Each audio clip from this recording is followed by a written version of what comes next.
Sometimes, despite our very best efforts, our messages, as carefully crafted and as important as they may be, don't land. This can be something as simple as the back and forth in a conversation with one of your team members, but it can also be as complicated and as potentially damaging as a message that isn't landing in the marketplace. If you want to understand why your message isn't landing, then one of the first things to check is your if then. I'm Tamsen Webster. I am the founder of the Message Design Institute, and I've created the Message Design Institute as a community of people who design messages, whose job is to make things make sense for other people. One of the most foundational, primal ways that people make sense of things, including messages, is through causality. If then, cause effect, stimulus response. In fact, this is so primal that we don't even need words to start to make sense this way.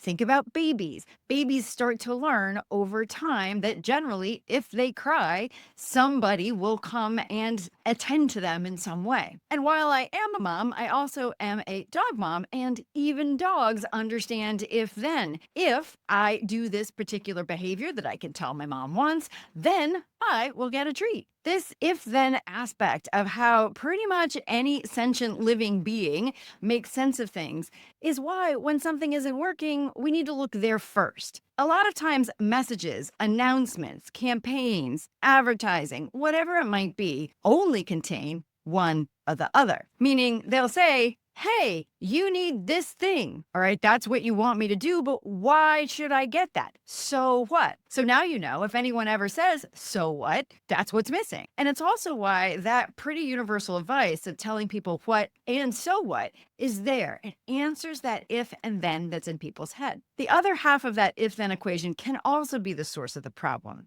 And that's what happens when we only give people an if, and it's tricky because it sounds like we're giving them a then, but we're not really. Here's what I mean. This if often shows up of if we want to succeed, if you want this thing, then call me, do this. I would say you see this more often in broadcast kinds of messages, meaning sales, marketing, advertising, that kind of thing, where we tend to say, if you want this, then call this number. If you want this, then buy this thing. You might say, but Tamsin, that is an if then. If they want this, then they should buy it from me.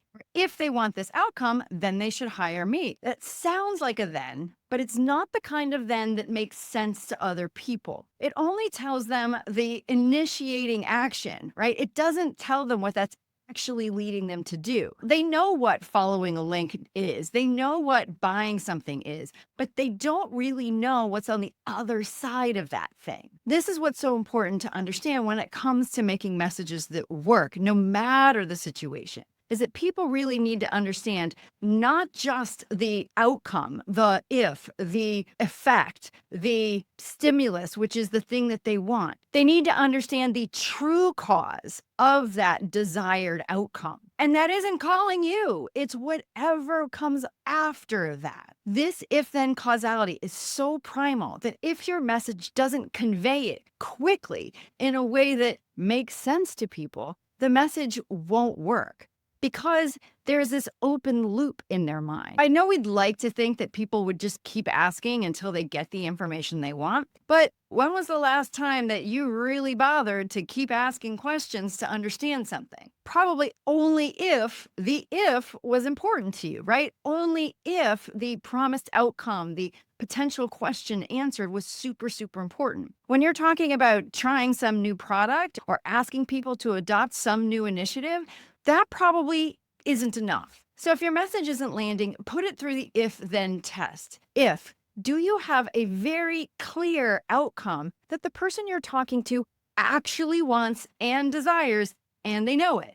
In other words, is it something that they are actively pursuing in one way or another, something they're actively and knowingly interested in? And then also make sure that the then isn't just an action, it's an actual answer, an answer that makes sense with that if. And here's a bonus. When you have a very clear if then, if you want your message to land, then make sure you've satisfied that causality, you actually get an additional free prize. You've created what we at the Message Design Institute call a core claim. It is the position you take on how a particular approach answers a particular question. That's really important, not just when you're trying to make a message make sense, but also when you're trying to position your organization, especially when you're trying to position your products, services, or even organization against competitive or alternative offerings. When you make sure that your message has both an if and a then, both a cause and an effect, both a stimulus and a response, then you are making the first and most important step to making sure that it will make sense to other people. And it doesn't mean they will always agree, but they will never agree if they don't understand in the first place. Second, when that if and then actually make sense together, and not just to you, to other people, when people can start to see why and how doing that thing would produce that outcome, why it might be possible, then you've not only created understanding, you've created the first steps towards changes in behavior. And that's critical because so often change efforts stop before they ever get started, not just because people don't do something, but because they don't understand why they could or should. So, if you want to make sure that your efforts at creating communications that create the condition for change actually start doing that, then check your if then.